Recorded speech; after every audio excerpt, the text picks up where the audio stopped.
for that. So it's with great pleasure that I introduce our speaker and our discussant here tonight. So Dr. Thomas Shapiro is Director of the Institute on Assets and Social Policy and the Pokross Professor of Law and Social Policy at the Heller School for Social Policy, Brandeis University. Professor Shapiro's primary interest is in racial inequality and public policy. He is a leader in the wealth and race field with a particular focus on closing the racial wealth gap. With Dr. Melvin Oliver, he wrote the award-winning Black Wealth, White Wealth, which received the 1997 Distinguished Scholarly Publication Award from the American Sociological Association. The Hidden Cost of Being African-American, How Wealth Perpetuates Inequality, in 2004 was widely reviewed. He co-authored a groundbreaking study, The Roots of the Widening Racial Wealth Gap, Explaining the Black-White Economic Divide. And in 2011, he was awarded a Fulbright Fellowship to study the wealth gap in South Africa. So very wide-ranging research on the topic. And tonight, Dr. Shapiro is going to talk about his widely anticipated book, Toxic Inequality, How America's Wealth Gap Destroys Mobility, Deepens the Racial Divide, and Threatens Our Future, which was published in March of this year. And when he has spoken, some commentary and discussion, and relating, I think, more to the UK context, is going to be provided by Zamila Bunglawala. She is Deputy Director of the Strategy and Insights Race Disparity Unit at the Cabinet Office, leading on the Prime Minister's priority projects tackling racial disparities in public services. She holds director roles at UNESCO UK, Concern Worldwide UK, Government Statistical Service, and she's Honorary Research Fellow at the University of Manchester. So she's pretty busy. She has previously held senior policy and management roles in the British government, United Nations in Sudan and Nepal, and for leading think tanks, the Brookings Institute, Open Society Foundation, and Young Foundation. I'm very excited to hear what she will have to say. So without more ado, with one more ado, the hashtag, the all-important hashtag. So if you want to tweet, the hashtag is LSE Shapiro, so feel free to tweet away, but only about this subject. So now, without more ado, and keeping your phone on silent. Thank you very much.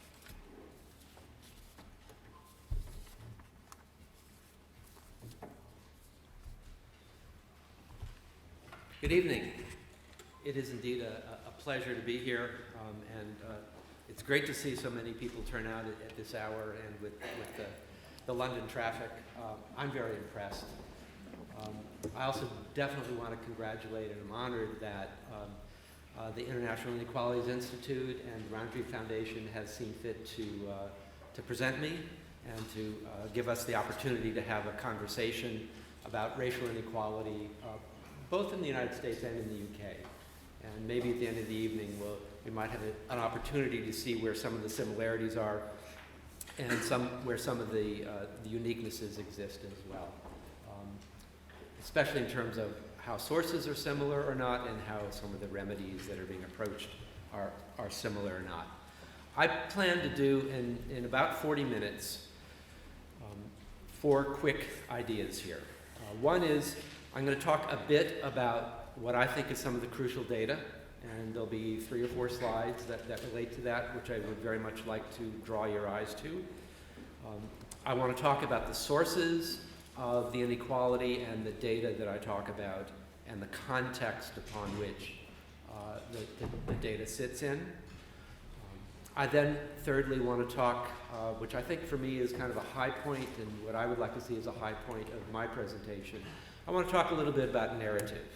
I want to talk a little bit about how we understand the inequalities that we're looking at. And then finally, I want us to move our eyes to how we bend the arc to justice. And that's a phrase that was often used by somebody I highly respected in the United States, Dr. Martin Luther King, that combined both his sense of economic justice, racial justice, and the very deep faith foundation upon which that was founded for him. So let me dive right in. And I know that data is obviously going to look a little different in the UK and the United States. But I want to start us off with a sense of galloping inequality in the United States. The United States currently is at historically high levels of both income and wealth inequality. And I'm going to focus mostly this evening on wealth, and I'll tell you why momentarily.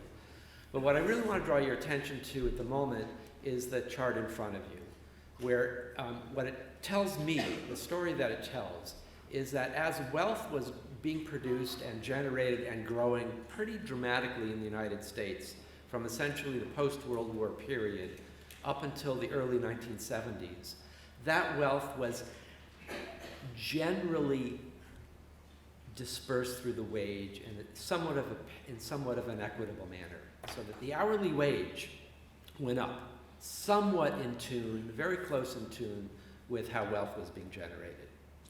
And that's simply a notion of perhaps a growing economy, perhaps a notion of a kind of social policy and a kind of labor organization that allowed the wealth to be distributed through the hourly wage in a relatively equitable manner. But a lot of things changed, and it was, I would suggest, not a sudden change, but a glacier change that finally becomes evident in the early 1970s in the United States, where the lines on the chart starts to diverge.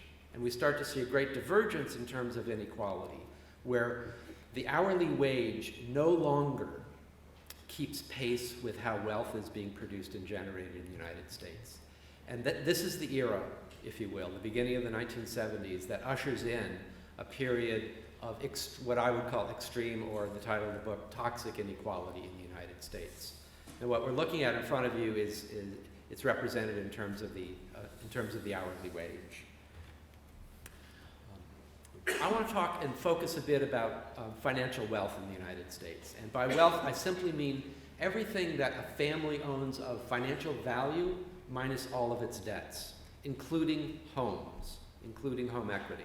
And I would like to stipulate very quickly here that for the broad middle classes of the United States, about the 40th to the 80th percentile, 2/3 of its wealth is not in the form of stocks or bonds or savings accounts. It's in the form of home equity, a profoundly institutional mechanism bordered by federal or state policy. So what we see in front of us is the median, half above, half below, net wealth by race in the United States. And I've just put up 3 bars here, if you will. Net wealth for white families at the median, again, about $171,000. For African American families, $17,600. And for Hispanic families, about $20,700. A quick translation. What that means is that African American family, the typical African American family, has about a dime in wealth for every dollar of wealth that the typical white family has at the median, again. And I'm going to dive into that a little bit in a moment or two. Wealth is important here. It's important here because wealth serves firstly as an emergency protection, as emergency social and economic protection for individuals and families. When things go wrong, the wage usually doesn't pay for it. In fact, in the United States, most American families have nothing at the end of the month after they've paid all of their expenses. There's very little left over to convert to wealth or to invest in any kind of sense that way. So wealth is important first as that protection. But it also serves other crucial factors. It provides economic stability. It tempers the volatility of income. It tempers the volatility of not working full hours, of losing a job but coming back the next week or so. It tempers that volatility. And then also, most importantly, for moving ahead, wealth is what provides what I call moving ahead money. It's not out of the hourly wage or out of the monthly paycheck that people are able to put a down payment on a home, to use as startup capital for a business, to provide health care for an aging parent or grandparent, or help the niece or nephew pay tuition for a community college. That's what wealth is used for. That's why the reservoir of wealth that a family has is really critical.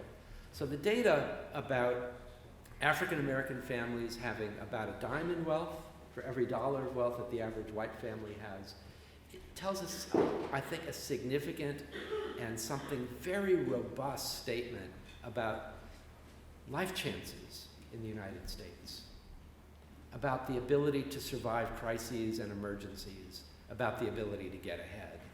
And that's why I think, I would make the case, not too strenuously, but I would make the case that if we're forced to choose one or two or three metrics that tells us about group inequality, and that tells us about livelihoods, and that tells us about people's and families' ability to get ahead, one of those is clearly net wealth that a family has. It's that financial resource. It's that storehouse.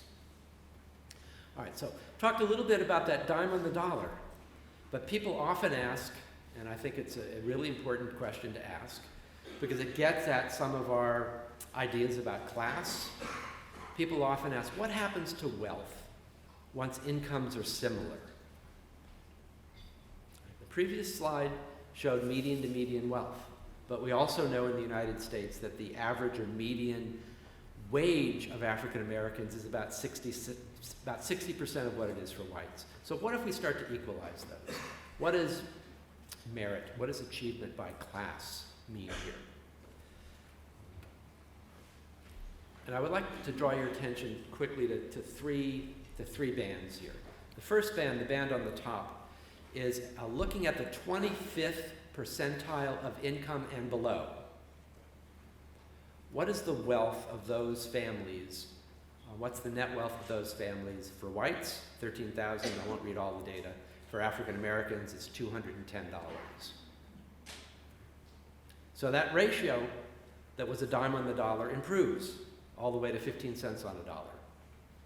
And what this data tells us, among other things, is that families at or near or just above the poverty line in the United States don't have very much wealth at all. But I would also draw people's attention to white families at the median there. 13,000 can allow those families to survive for several months. Second row across, looking at a broad middle, if you will, between the 40th and the 60th income percentile, families earning between $40,000 and $60,000 in US dollars. For whites, the median wealth is $97,000. For African Americans, it's $21,000. Immediately see the glass is starting to fill up. Wealth is being accumulated. Income and jobs and class are very important in terms of moving ahead. But the glass is also 70, 80% still empty, because the ratio now is 22 cents on a dollar for families in a similar income band. And then finally, to draw your attention to the last row, looking at families that have income of $95,000 or more in the United States, that is those of the 75th percentile and above, the top quarter of the income distribution in the United States. Among whites, it's nearly $400,000 in net wealth. That buys a lot. That's a lot of security. That's a lot of moving ahead money. That's a lot of legacy. That's a lot of inheritance. For African Americans, it now jumps up to $172,000.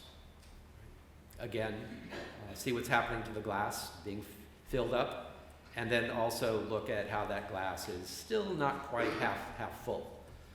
43 cents on the dollar for families in the same upper quartile of the income band. And on the last right column, analogous data here for Hispanic or Latino families. It's Latino to white ratio. And you can see that the glass starts to fill up. In this database, it's a little bit behind the African American data.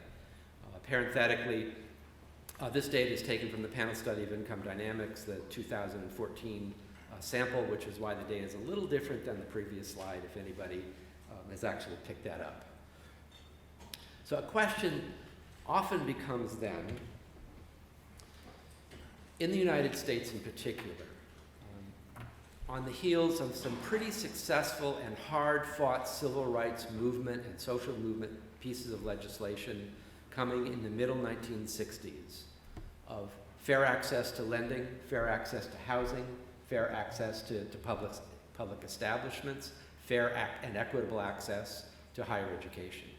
Shouldn't it be the case that in a so-called post-racial society like that, and we can interrogate that with data, with those post-racial pieces of legislation, what would happen to the racial wealth gap? And one hypothesis should be that at worst, the racial wealth gap, whatever it was, should stay the same, because the major barriers, the major challenges to racial justice in the United States, the legislation should have lowered those barriers tremendously. At best, the gap should close. The data tell us, unfortunately, a different story. The data here is marked the two end periods of 1984, and I like to say it's not a trick year, it's simply the year that the panel study of income dynamics first collected data about family wealth. And we took it up to 2013. And you can see a few blips, but essentially with inflation-adjusted dollars, that is, the dollar in 1984 buys the same thing that that dollar does in 2013, that gap rises from $84,000, nearly fourfold, to $245,000.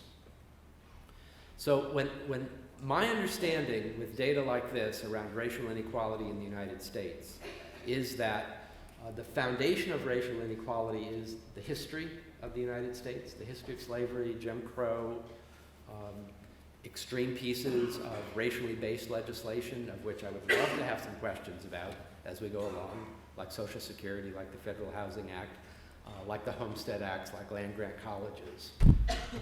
Those are interesting and curious parts of the United States history that virtually excluded families of color from the benefits of property and higher education.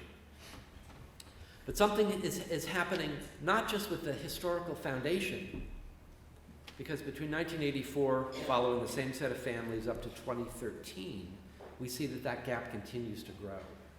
And it's not just growing incrementally, but it's growing pretty dramatically. So the focus is not just on the history in what I like to talk about, but also our contemporary set of institutions. What's happening in the labor market? What's happening with state level and federal level policy in the United States? What's happening with institutional discrimination? What's happening in the financial sector? And anybody who is familiar or has ever started to run any kind of statistical analyses and correlation, when you see something that's risen from $84,000 to $245,000, there are going to be a multitude of sources and causes. Just about anything is going to add to driving up that racial wealth gap to $245,000. However, I think it's critical to begin to look at what are the most important or largest drivers of the widening racial wealth gap in the United States. And in the analysis that the Institute on Assets and Social Policy did, that as part of my team was able to do, we looked at what were the largest drivers of that widening gap. And let me just run off one or two of them to give a quick taste. By far, the largest driver of that gap in the United States with this set of same families that were followed over into the nearly 3 decades here is home ownership.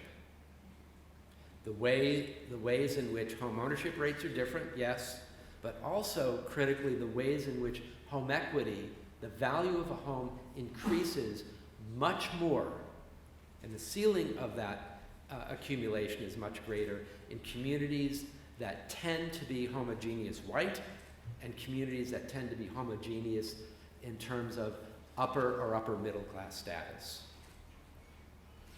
And the foundation of that in the United States is persistent residential segregation, where communities are divided both by race, ethnicity, and by socioeconomic status. And the market, my air quotes here, the real estate market reflects that. That's how value is created in that particular set of institutional dynamics. The second and third largest drivers are, one is the return, not the difference in education between white and black here, but the returns to wealth from educational achievement. And it's the case, the data are pretty clear. I would love somebody to propose a question about why this is the case.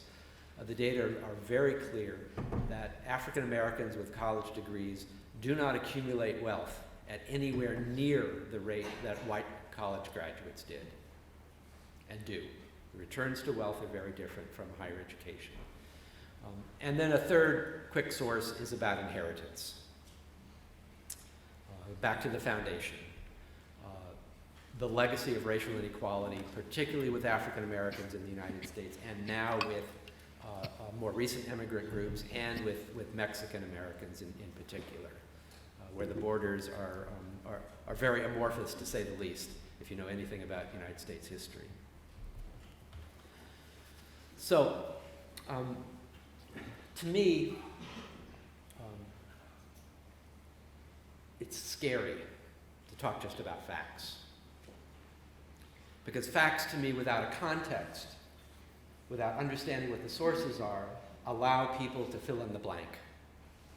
And what filling in the blank usually means is that we go to our popular understandings or our popular prejudices or whatever the last media message was that we heard. In fact, I tend to have a mantra, let no fact go unexplained. I've just given you a set of facts. I want to spend a little bit of time explaining them by interrogating some narrative here. And I'm going to give you what I hope are 4 somewhat startling pieces of information that get to the interrogation of the narrative.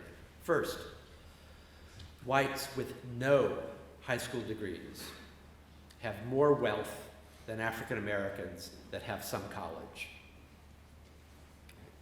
Now, I'm not sure what the equivalent is in most other countries, but it's essentially whites that haven't managed, for whatever reason, to complete a high school, have more wealth than African Americans who have had some college, and the college is not necessarily college completion here. All right, so maybe education by itself is not the sole remedy. Now, I want to be careful with that statement, because in fact, for every racial and ethnic group we look at in the United States, the more educational achievement does in fact convert to higher wealth for those families. It converts to, in fact, much higher lifetime earnings. So I'm not trying to debunk the value of education here. What this data tell me and others is that education by itself is not going to close the racial wealth gap in the United States. Second, single whites raising children, use whatever decoding you need there, or recoding, have more wealth than two-parent African-American families raising children. We often hear in the United States, for example, that one of the reasons African Americans do economically so much worse than whites is about family formation. And yes, it is clearly the case that when one has potentially 2 wage earners in a family, the financial resources are going to be better.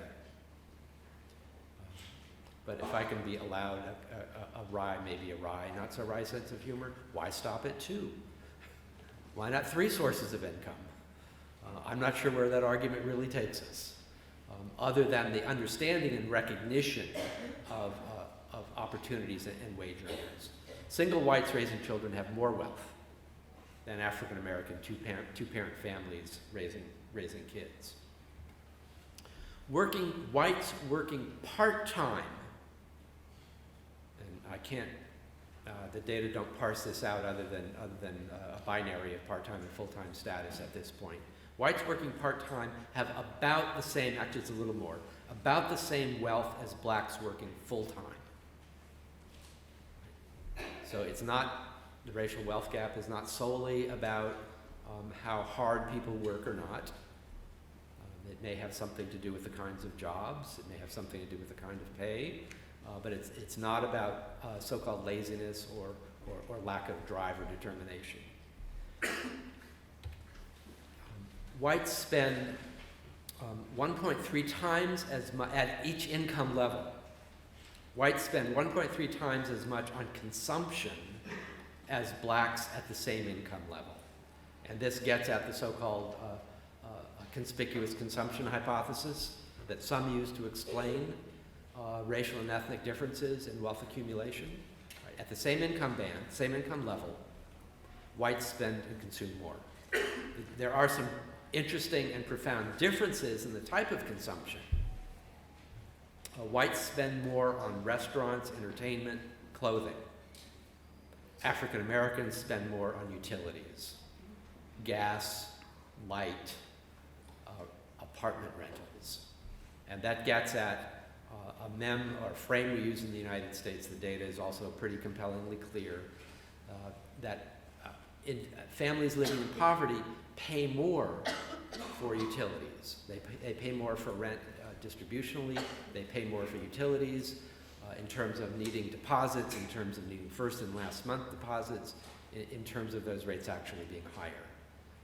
It also tends to be the case in the United States and many other places across the world that where hyper ghettos or hyper segregation is, the supply of food, the markets are not very good. You tend to have smaller convenience markets where the food quality is not as good and the prices are actually higher. So the case that I think is critical to make, and this, if I can dare say, it comes from several decades at this, is inequality is preserved by policy and often created by policy. It's not the only source, but I would contend it is a major source of racial inequality in the United States. And as we soon start to turn our attention to what remedies look like, one remedy will need to fall under the framework of let's stop the harm. Let's stop the harm from being done and start to bend that curve. In the United States, tax policy, federal tax policy, actively redistributes wealth to the top. And it does this through a number of mechanisms. It does this primarily through how the federal government subsidizes home ownership, where essentially we invest a little over $200 billion a year in home ownership, subsidizing people to buy homes and to pay the mortgage over a period of 25 or 30 years.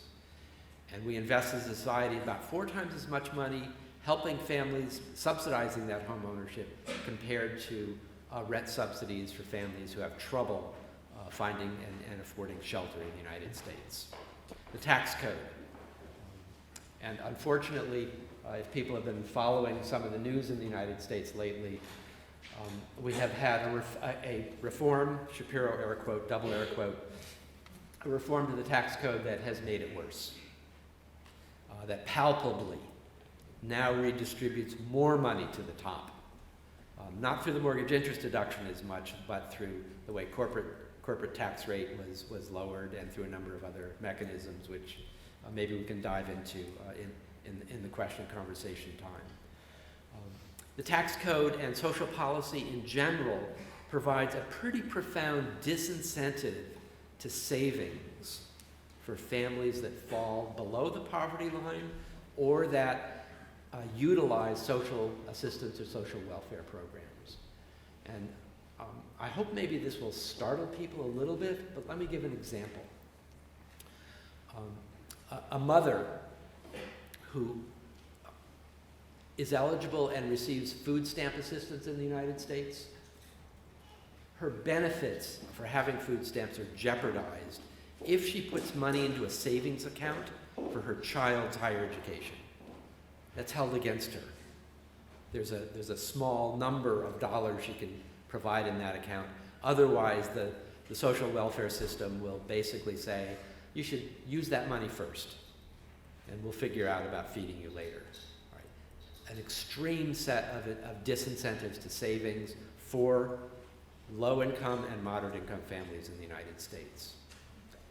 In turn, in a very contrasting manner, savings at the middle and upper middle, and especially at the upper income levels, are highly encouraged. In fact, they're tax subsidies and tax benefits. If part of my paycheck is put into a savings account, I'm not taxed. That tax is deferred.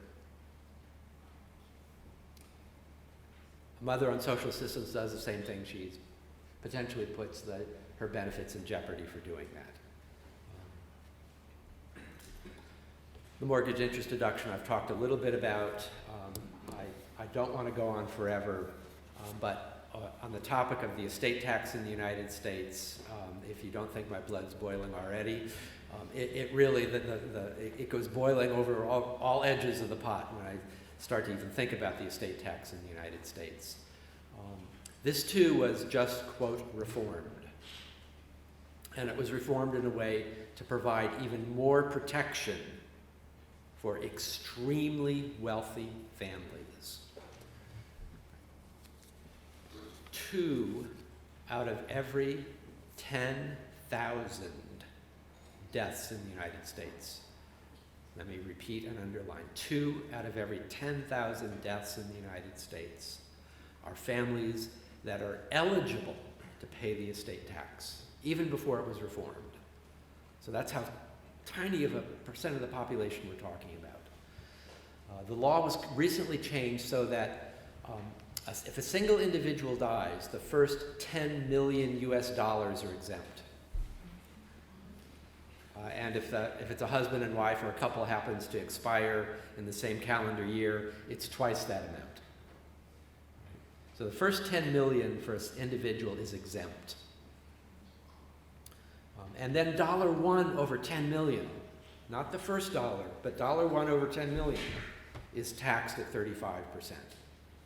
So the actual effective tax rate is extremely low, even for those families that pay it in the United States. And lastly here, because wealthy families in the United States need protection,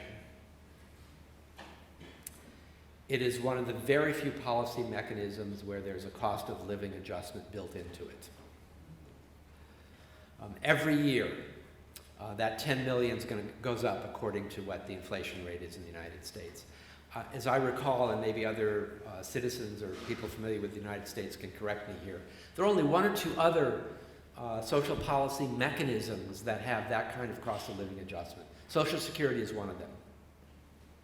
Right? And in fact, Social Security goes up or down, it never goes down. It goes up every year by 1 or 2%. Food stamps don't. Rent assistance doesn't. Clothing allowances don't. There are no COLAs, no cost of living adjustments for those. But for the wealthy, we tend to built into the law. So how can we think about moving forward from this? A couple of policy concepts, if you will, just quickly here. One is that, I guess the metaphor I use is what the Dutch do or used to do with drug policy. You stop the harm first. We find the largest policy drivers of increasing inequality and work on those. And once we get those under control or begin to bend those, we start also to talk about how we grow wealth in a much more equitable way across the racial, ethnic, and socioeconomic spectrum in the United States. So that's one framework that I think is important.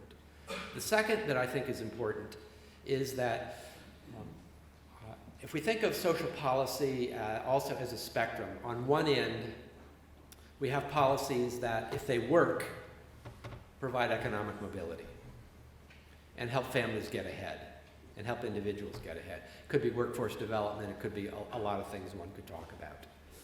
And those targets, those policy targets, are clearly about individuals and families and tend to be, on the individual level, a little smaller in scope, if not in terms of aggregate budget. As we go across the spectrum, we have policies that really target equity, that are really about much larger transformations towards equity in whether it's racial or ethnic or economic or both in the United States. And part of what I try to do in my work is to bring together a strain of what inequality is about in terms of economic inequality and how that is intersecting with racial and ethnic inequality in the United States. In the United States, it tends to be 2 separate dialogues, where I think it's the same story that has 2 different ways of telling it. And it clearly averts certain kinds of coalitions and initiatives, whether one exclusively talks about inequity or inequality in class terms or in racial terms. My way of looking at it is that we have to look at them in tandem. And for me, that's what the part of the phrase toxic inequality is really about. So Clearly, we have to talk about the tax code, which I don't want to talk about much more this evening. But it is a major driver in the United States, and it is a major cause of harm, continual daily harm that could be reversed, although the opportunity at the moment doesn't look very optimistic.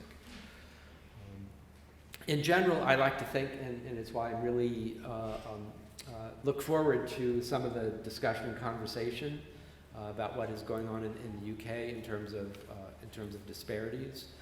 I like to think of a racial justice filter is really critical.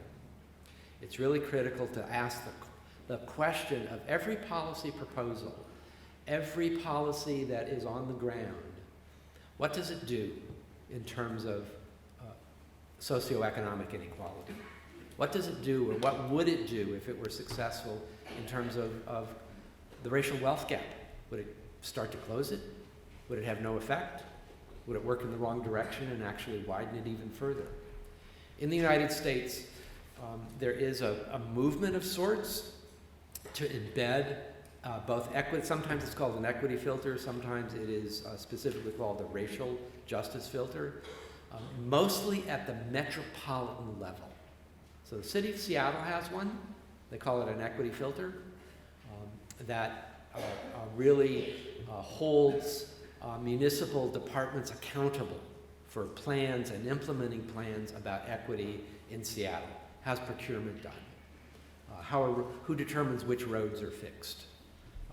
Who determines what does equity look like in the school system? And just ask a series of questions like that.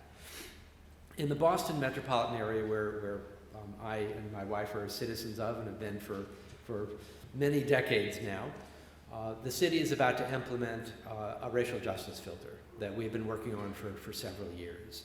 And it is going to be somewhat similar but different than the one in Seattle, where city departments are specifically going to be asked to make a plan about racial justice. What is racial justice? What does racial justice and equity look like in the department that you are employed in or that you run?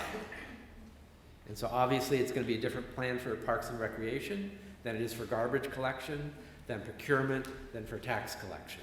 But every department is going to be asked to come up with a plan. And then hopefully their feet will be held to the fire and they will remain accountable to a metrics that will be established. How are you meeting that plan over the years? I think another way forward is really to, and it's a plea I've been trying to make in the social sciences now for many years. The way we think about economic mobility and the way we think about economic security tends still to focus on income. And my plea, and that hopefully you'll be convinced to take this seriously with some of the data that I presented here, we need to look at wealth in conjunction with income. Because wealth, I think, tells us a different kind of story. It tells us a story about economic security. It tells us a story about mobility. It tells us a different kind of story still than just income does.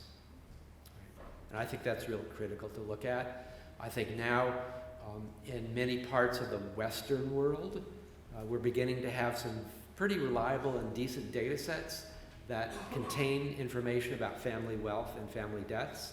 And we're starting to do this, and it's starting to be done in a lot of places. The social sciences, in particular, my home social science, sociology, is beginning to do it, but not nearly to the extent that I keep trying to push the academic profession to do. And then, lastly, and this I think is probably more unique to the United States. I'm a little bit familiar with the NEST scheme in the UK. And initiatives that have been taken here. But in the United States, we need to reconnect the pipeline or the conveyor belt between work and the accumulation of wealth. And by that I mean what happens at work, what we sometimes call employment capital, is not only the paycheck of the hourly wage that comes to us, weekly, monthly, whatever comes to us, but it's also the retirement savings that is based at the workplace. It's how that is matched and or seeded by one's employer. It's about, and I hate to, it pains me to have to remind an audience about this, But the United States is one of the very, very few countries that does not have paid maternity leave. One has a child at their own economic risk in terms of pay in the United States. And that will vary, of course, that'll vary by the employer. Some employers do, many don't. But it is not required or mandated to do so. We also don't have paid sick leave. There's no mandate for that in the United States.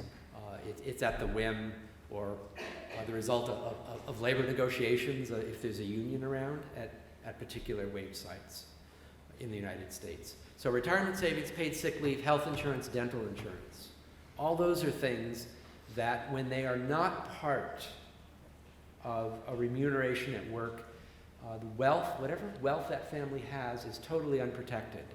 The risk of ill health, the risk of living too long, the risk of having to help parents and grandparents is all a private risk that has very little, if any, wealth protection in the United States. That's why that wealth serves as that protection in a first instance. And then I would like to end my part of the presentation in the evening with thinking a little bit, throwing maybe a thought or two out about narratives. I want to go back to narratives, social policy, and racial injustice and economic inequality. There are a lot of narratives, a lot of values at play here. One can go from a faith-based approach and talk about how it's unfair, morally, ethically unfair to have this level of inequality. One can talk about it from the point of view of a society, about what a society loses by the talent that's missing. I will remind people a lesson from the civil rights movement in the United States that culminated in successful pieces of federal legislation in the early to mid-1960s was founded on a combination of a narrative that appealed both to faith-based, value-based, and to economic base. And that was the appeal, I think largely the appeal of Martin Luther King. So my ending in my plea, if you will, and I started to do this somewhat recently by citing or calling to people's attention a pretty recent study by Raz Chetty and his team at the Economic Mobility Project at a number of universities around the country. And the study I'm referring to is a study where he and his team looked at patent records in the United States, and they would look at patent records as a proxy for trying to maybe tells us something about innovation in society. Where does innovation come from? Where does that kind of entrepreneurial and social innovation come from?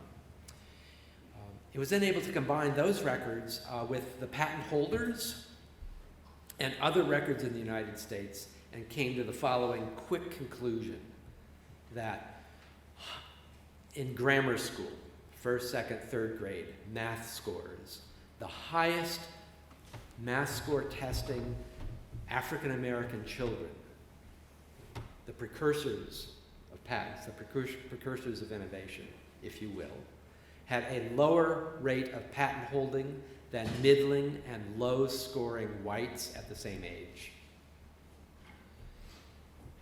And one of the frames the team talks about this in terms of these are the lost Einsteins in a society that I think pull together both the individual, what are those individuals losing? What's happening in the set of institutions where we lose and they lose the brightness that doesn't allow them to fulfill that maybe human potential. And it combines that individual notion with what society has lost. So my last plea is we want to bend the arc to justice, my Martin Luther King stolen phrase, so that we no longer lose as many Einsteins as we have in the United States and elsewhere. Thank you very much, and I'm eagerly looking forward to the rest of the conversation.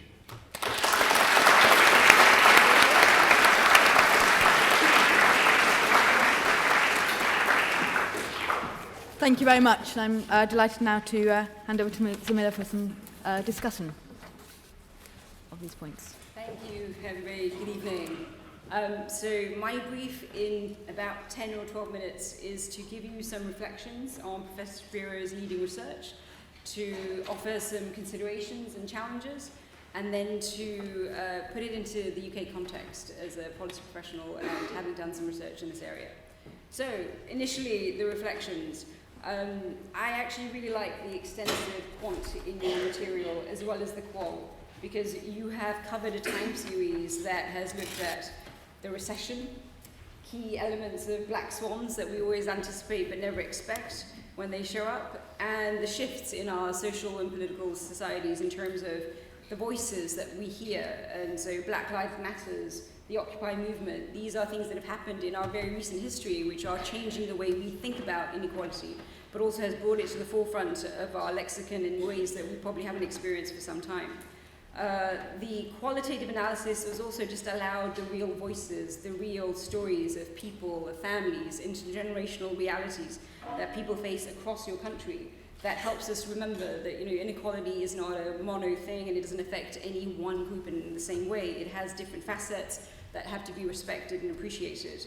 The strong thread in your structure of geography, employment, tax systems, and a lack of assets rather than individual choices and behaviours being the key determinants of outcomes, I think is a very powerful one and something that we probably want to think about for some time. And something that was resonant that I think we'd all probably appreciate is that the book recognises that ambitions and goals to achieve the value to work and aspire are actually the same for all groups, rich and poor. There is no differential between these realities. The outcomes, however, can be very, very different. In respect to the stark qual findings that you have, it's not just the shocks can affect different groups in very temporary ways across unequal and ethnic divides. It's also that they're very resilient, and the shocks that people endure can affect families intergenerationally.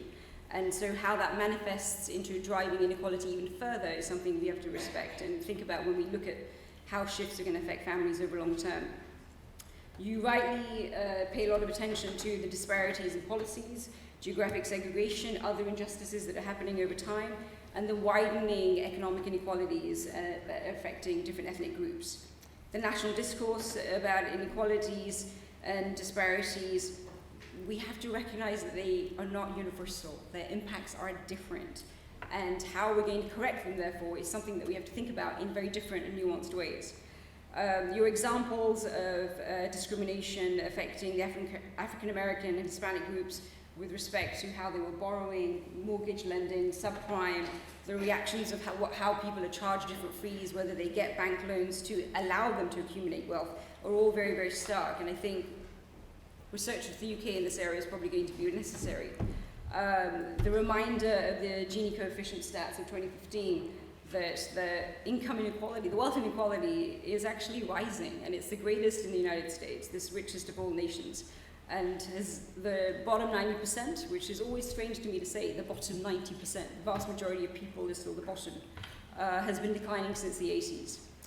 The ethnic group concentration, your point in terms of disparities and neighbourhood opportunities being different and how that manifests for public schools, the crime rate, home value appreciations, quality of employment and divergent living. I think we will take that in context of how that is different in the UK, but as a US example, it's very important to know how that context affects people's outcomes. So your term, toxic inequalities, the meaning that communities in decline will continue to be in decline unless stark interventions actually kick in.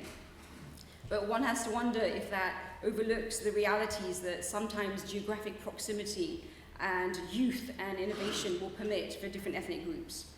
The examples you give of different families in the US with large incomes as well as wealth assets did allow us to consider how this is going to be different between the white population and the black population who are residing in all black communities despite actually having the wealth to maybe want to move out, but they're very proud of where they live and they don't want to move. And so they're making their homes and their locations better places, and that it doesn't take government intervention to do that. That's just communities fixing where they live. I think the point also on how high poverty neighborhoods has tripled in the US is alarming since the 70s, and the fact that the number of poor living in them has doubled. So that just gives you a grade and shift of how inequality is getting worse in certain places and how geography matters. The worrying trends in terms of private equity companies acquiring homes at depressed prices and then sprucing them up and then renting them out, which therefore taking that sort of value and distribution of home assets out of the equation, is something that, again, all governments are going to have to think about as house prices increase. So challenges for us to think about: can any of this be reversed? So a lot of the book talks about how so much of this is getting worse. The question has to come: can these things be reversed? Are we looking at potential shifts, or is this a macro level problem, or is this a decline that is just going one way? As I said, the 90% and the genuine bottom of these numbers, is the aim to think about how we're going to affect a segment of that 90%, or are we going to continue to develop policies that somehow just benefit the educated middle class that know how to use those numbers more effectively? Again, I don't know the answer, but I think we better think about it. Is the solution increasing distribution across services or across assets and just making sure that people have more access, or is it about increasing volumes to access? Again, I don't know, but I'm not convinced that just building more houses is going to solve this problem of wealth accumulation. Do we challenge the notion that equality of opportunity as a policy is maybe not the right one to have had? That because it's not leading to equality of outcomes, maybe there's something about the way we come at this as a policy context in the conversation is that it's not affecting one generation and it's taking several generations maybe to fix. So is it that the outcome is potentially the goal as opposed to the opportunity itself?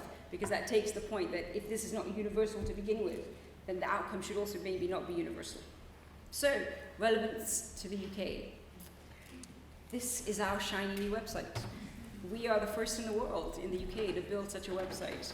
The context to this is the Prime Minister, our boss, and Lual's boss, asked us to design a website that contained all government data and to break it down by ethnicity. There is no blueprint for this, so we have designed this from scratch. So we launched it in October.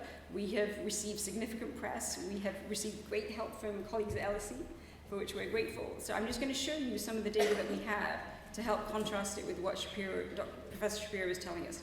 So firstly, the data is broken down into what we call 6 domains.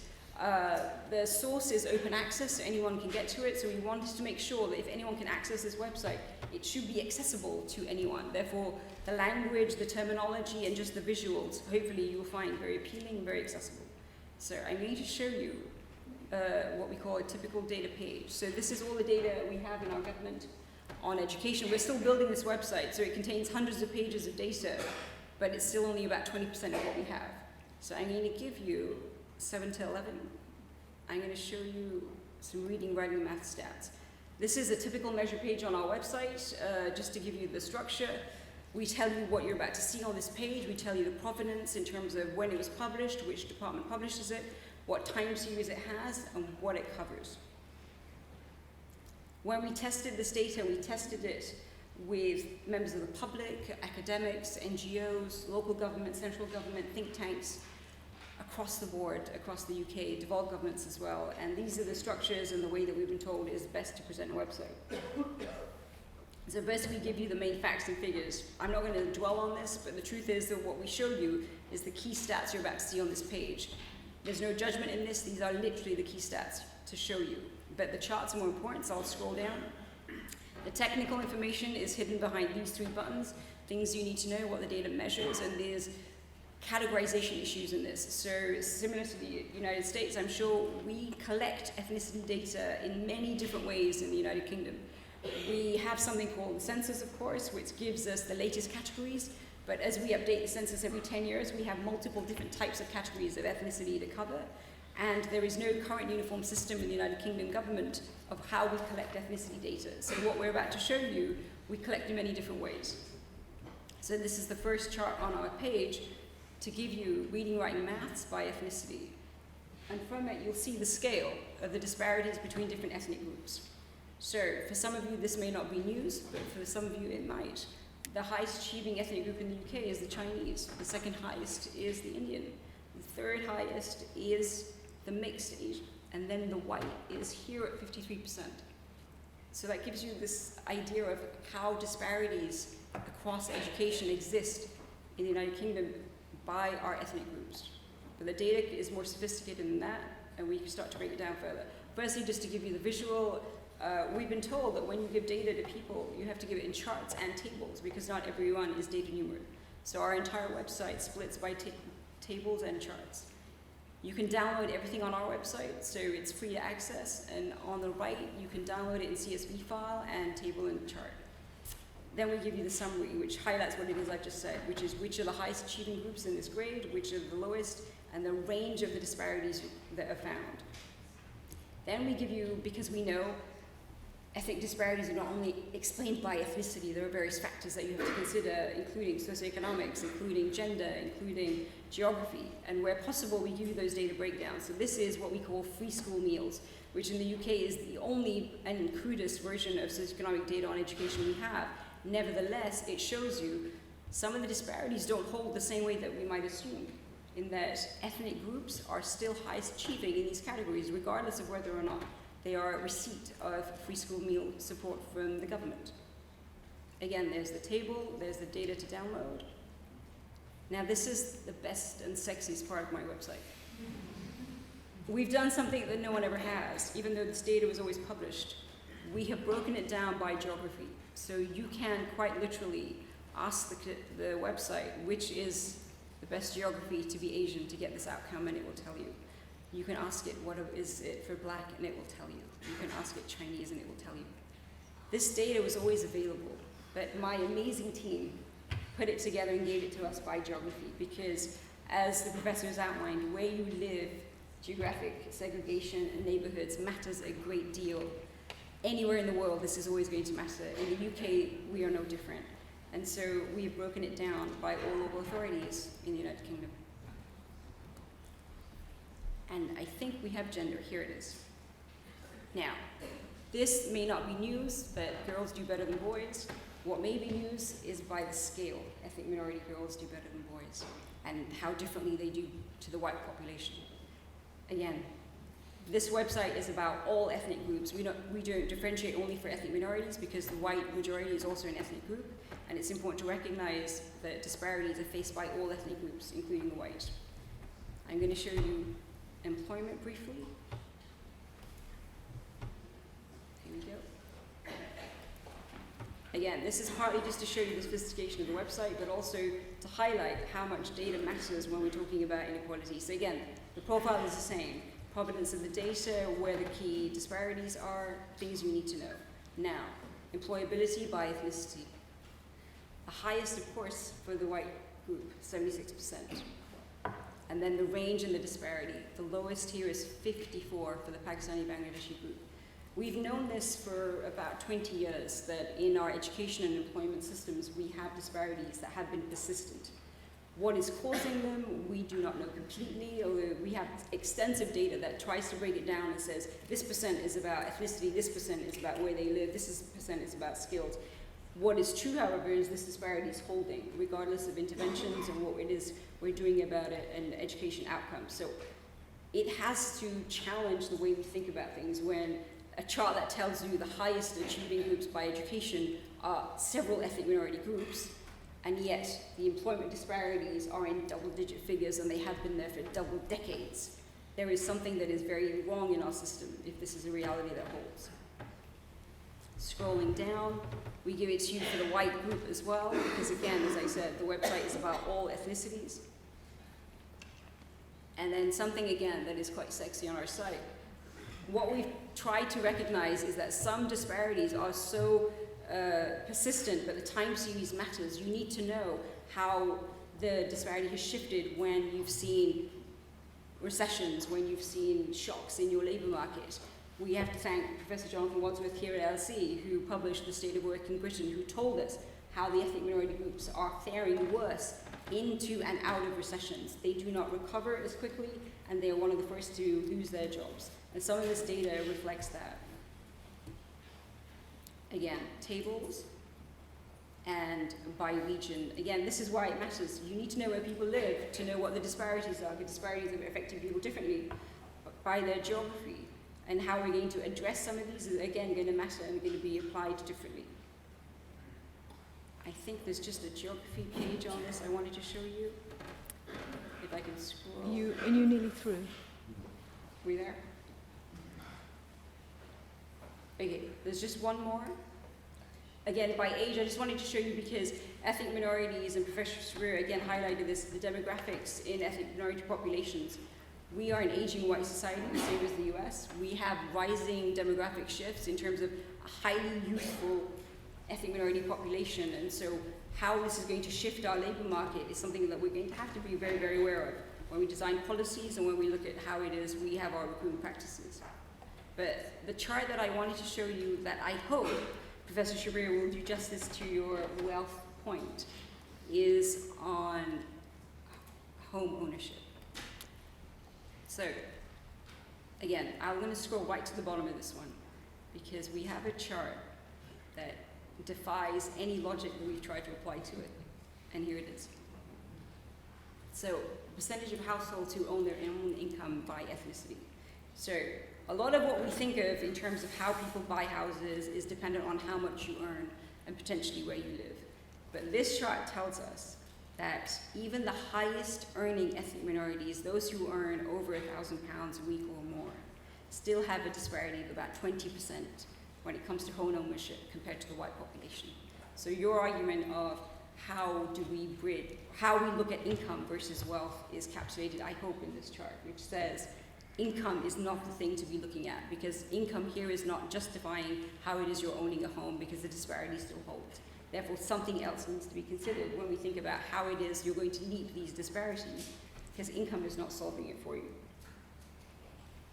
So just some wider reflections in terms of the UK. So I've shown you some...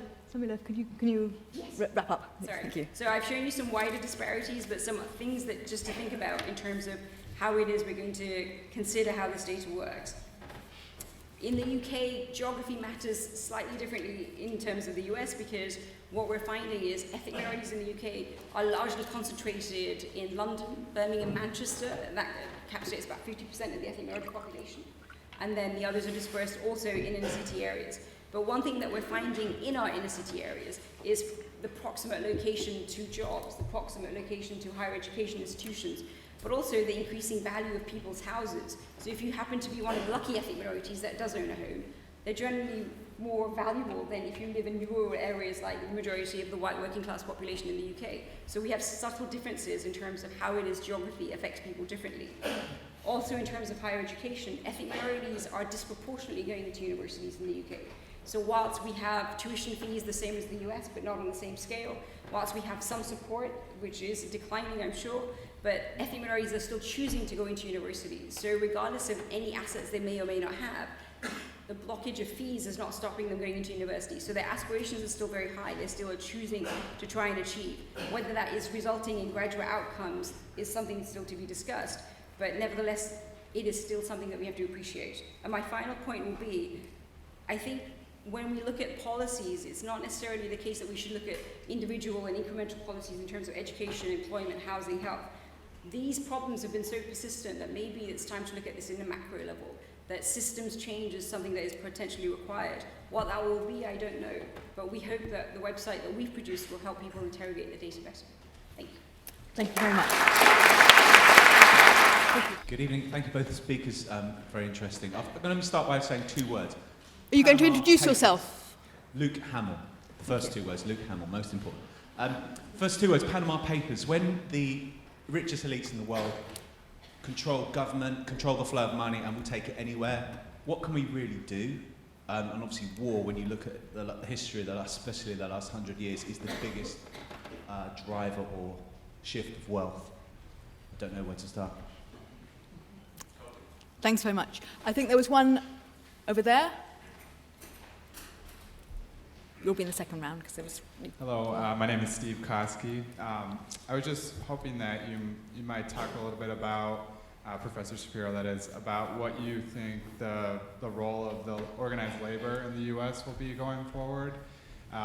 There's criticism about it that it never was inclusive of racial minorities, and it got separated from the civil rights movement, which Dr. King hoped wouldn't happen. So just what you think of its outlook going forward. Thanks very much. And they're splendidly concise questions, and this gentleman here was slightly faster than this woman here, who will be in the next round. Hello, my name is Paweł Bukowski, I'm from LSE. There's a new research by Ed Wolf from I think he's from US, which shows that there are big differences in the rate of returns to assets because between the wealthiest and, let's say, the mid-wealth Americans. So basically the wealthiest Americans are earning much more from their wealth than the other wealth groups. And one explanation is that because the composition of their wealth is completely different, so they have much more financial assets than other wealth groups. So my question is whether perhaps can we explain this racial gap by looking at the composition of wealth? Maybe some sort of access to financial assets which differs across these groups. And I think it's, if I can recall correctly, your graph showing the difference in the net wealth, there was this interesting effect of dot-com bubble for whites but not for blacks, which may suggest that the access to financial assets is partially responsible for that. Thank you very much. So we have questions on what can we really do, the role of organised labour and the composition of wealth, whether that helps explain things. So Tom? Is this mic working? Yep. I'm sure glad you all just asked little questions. So let me attack them relatively briefly, one at a time, to keep the conversation going. Yes, I think in any society, and especially in the United States, only because I'm most familiar with it, as the wealthy continue to capture larger portions of the civic dialogue and civic participation, remedies become much more difficult. In the United States, I think that currently the most pronounced way that is done is through how elections are financed. Essentially, the larger your pocketbook, the more votes you can buy by contributing to candidates, by engaging people to become candidates. We have this infamous, in my view, Supreme Court decision that says that corporations are individuals and therefore that corporate donations to political campaigns are expressions of freedom of speech. Show me the corporation's birth certificate, and maybe we'll talk about that argument. Other than being facetious, I think that is one of the mechanisms that has gone further down the road to the very wealthy and corporate capturing of political dynamics in the United States. The remedy is we don't have to be nuclear scientists here. One remedy is public financing of elections, which a lot of places have and seem to work very fine, thank you, but is highly contentious in the United States. Second question, organized labor. I would just, it's a great question. The organized unions represent only like 4 or 5% of the American workforce now, where at the height of the organized labor movement, I would suggest, coming out of World War II, was closer to 25 to 30%. Still not a majority, but it was 25 or 30%, where the heart of those of organized labor was in the manufacturing industries, particularly automobile production, steel, rubber, etc. That is some of the basic manufacturing industries of the United States that employed the largest sectors in the American economy. That shift has happened. And those sectors have been dwindling in terms of employment, dwindling in terms of union organized labor representation as well.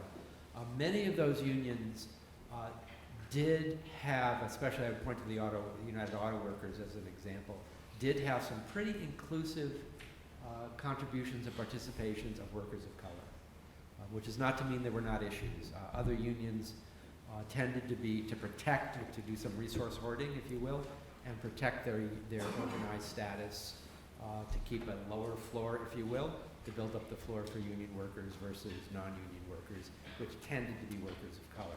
So that nuance is very important.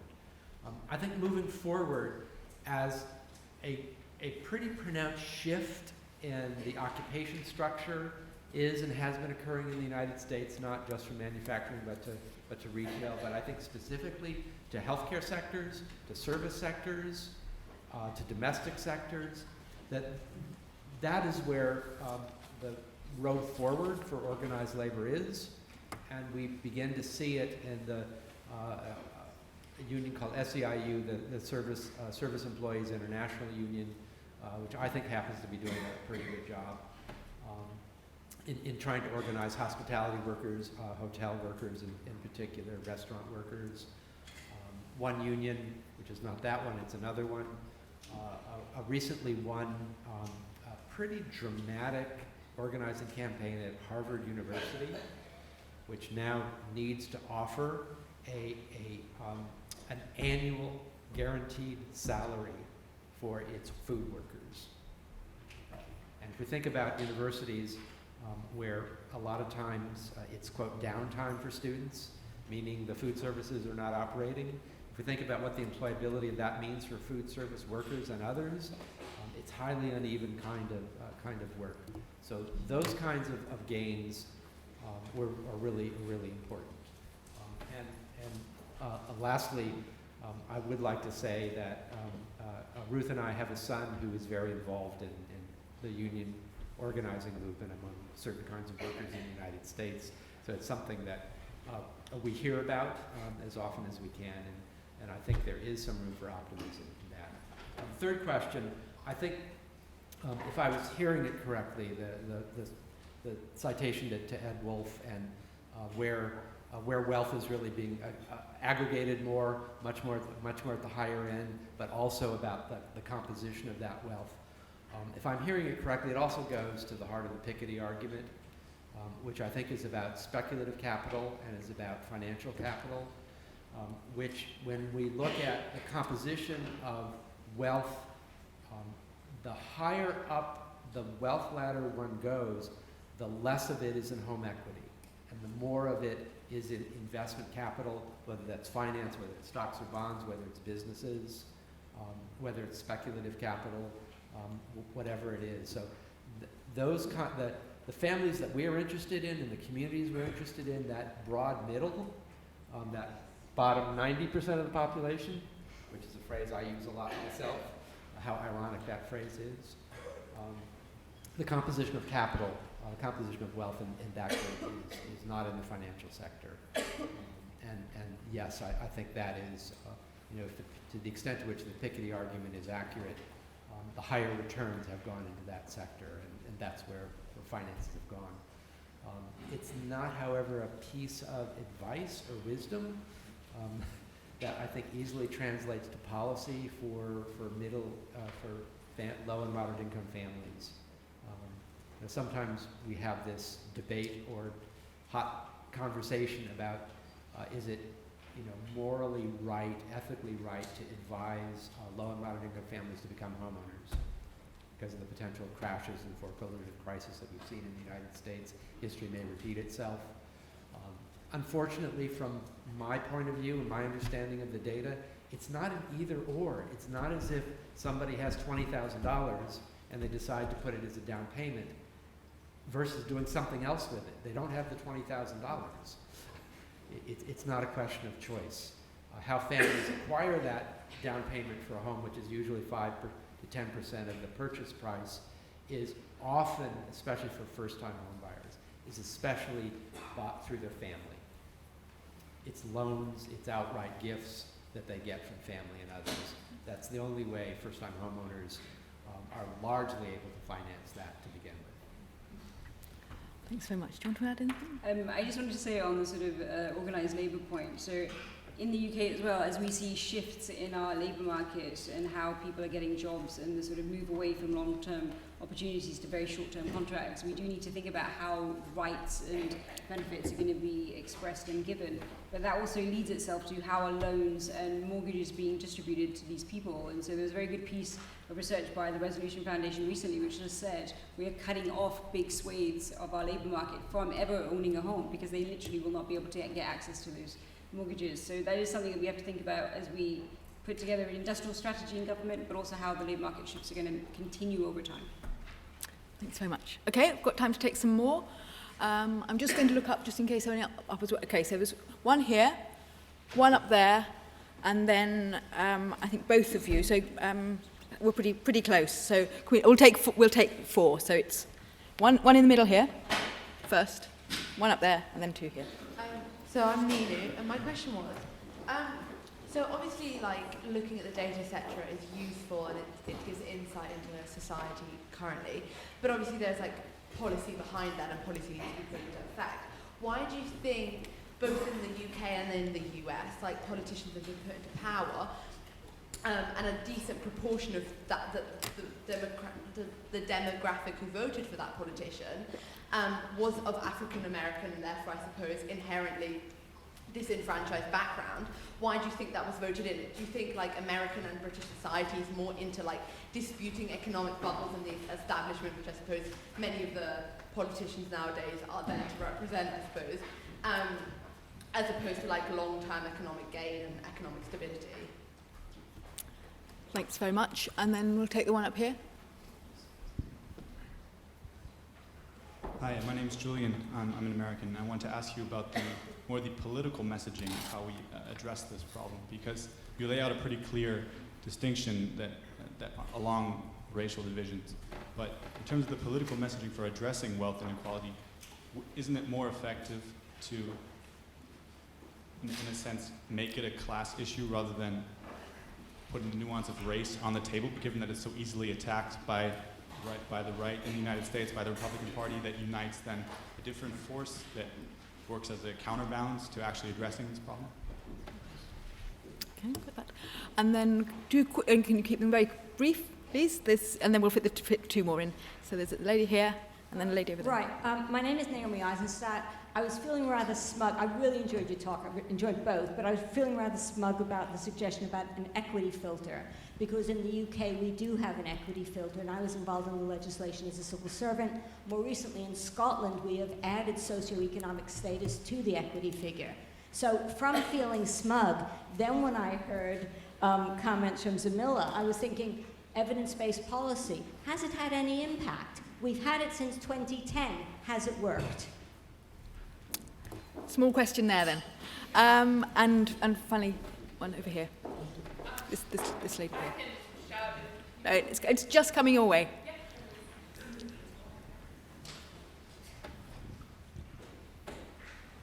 So my question is for Professor Shapiro about what you mentioned with food stamps discouraging savings. Has there been a history in welfare development in the United States discouraging savings across all programs, or is food stamps a shift in that mindset? Great, thanks very much. I think I will start with 1, 2, and 4. Yes, and then we'll hand over to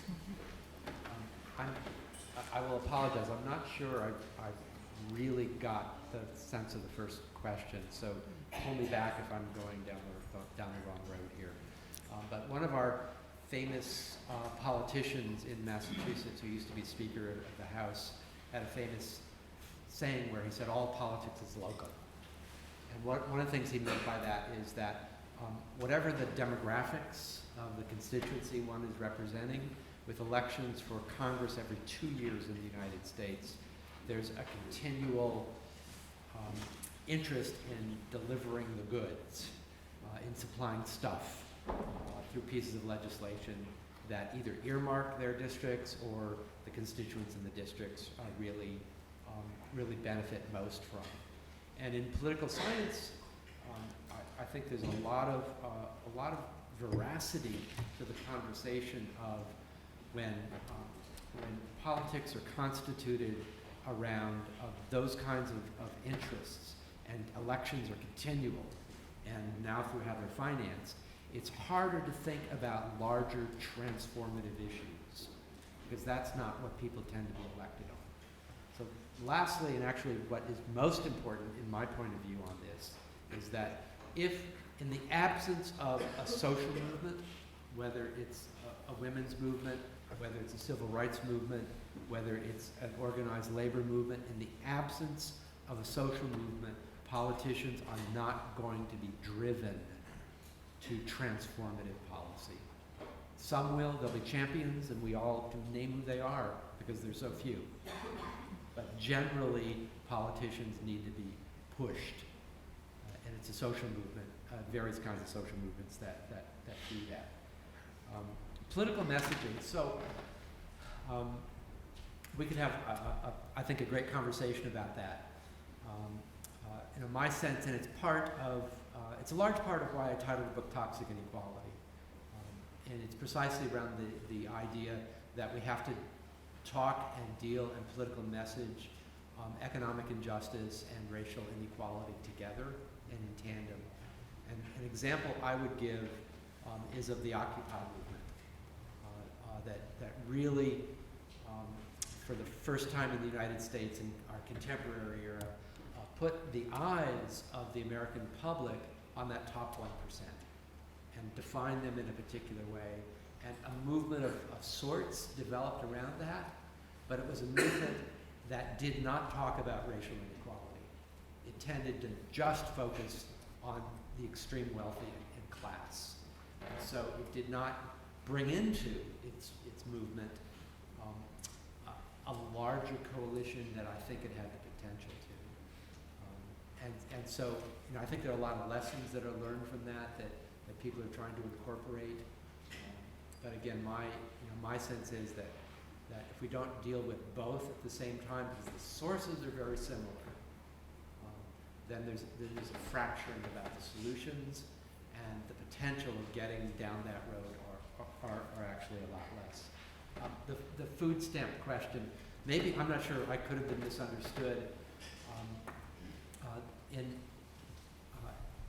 In the United States, at the state level, there are 50 states. The states have the ability to determine eligibility levels for programs where resources come from the federal government.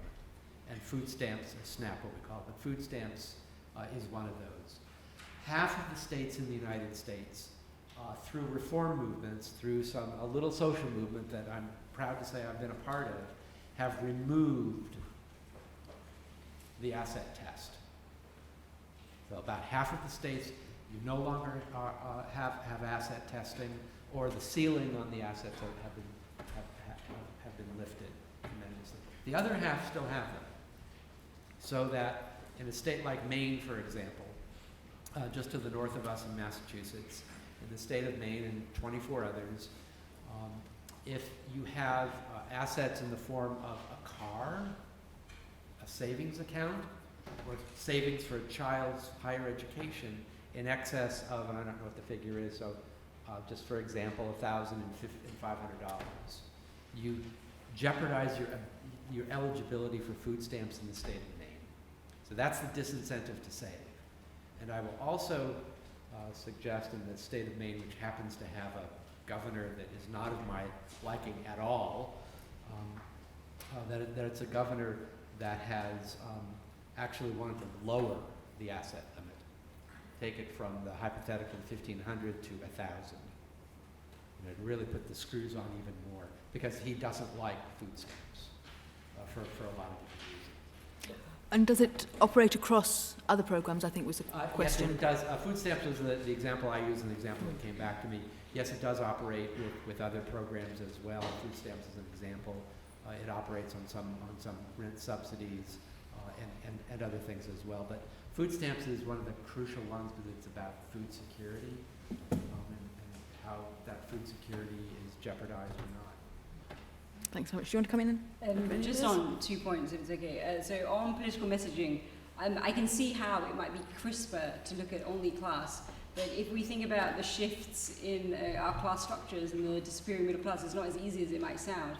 But also, just from the data that we've seen, the different outcomes across ethnic groups requires us to actually look at this very seriously. So I take the point that we could probably potentially look at it both, but both are diverging in very different ways, so that would make it far more complicated. So I don't know that tackling an issue requires us to maybe ignore it and look at something that's easier. I think tackling it head on is probably the right answer going forward. But I appreciate that would be messy. In terms of evidence-based policy, of course, that is what we strive for in government. And the Equality Act has indeed been on the books since 2010. But I suppose what has now been the challenges is legislation alone will not fix inequalities. They are something that are behavioral in our societies. They are something that are political and social. Legislation is probably your first step. But recognizing how you're going to address this is slightly different. So I definitely take a lot from Professor Shapiro's response in terms of, at the local level, developing plans to say, what are we going to do to achieve better racial outcomes? That is something that is potentially possible at the government level as well. We're going to have to think about it. But it's not going to be easy. One bit of legislation doesn't get you over this hurdle of persistent disparities. So the wider context will have to be, what is the duty to every citizen in the country? Is it to say we will eradicate disparities by ethnic group, by class? That is the wider conversation at a macro level that we have to have. So I would come back and add one other thing to the political messaging, maybe get into a little bit of some philosophical and policy weeds here. And that is, I'm very fond and like to advocate a concept that we call targeted universalism in the United States. And what that means is, policy in the United States, the foundation is everything has to be universal. If the poorest family is eligible for something, Bill Gates has to be eligible for it too.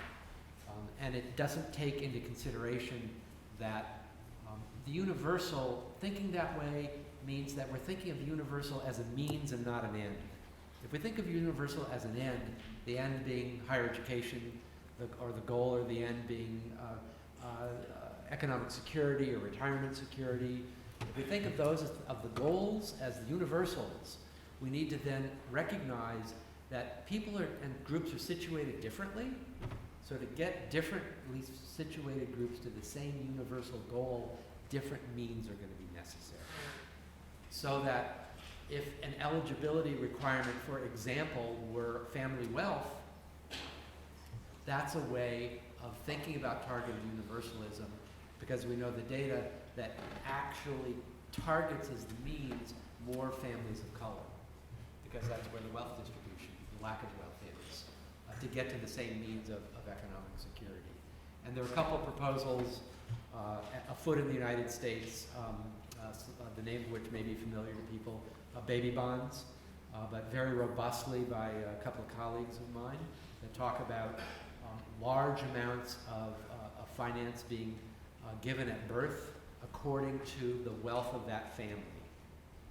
So that, you know, Bill Gates' kid may get $1 and somebody else's might get $5,000. So that as that grows, by the time that child becomes a young adult at 18, there, depending upon how it's structured, something like $30,000 to $60,000 is available for higher education, for business development, for human development, for entrepreneurship. That's a proposal that's been put out there by Sandy Darity and Derek Hamilton. Thank you very much. I'm going to have to conclude there. I'm sorry for those of you who didn't get your questions asked, but thank you all very much for attending and for a very stimulating talk from both of you.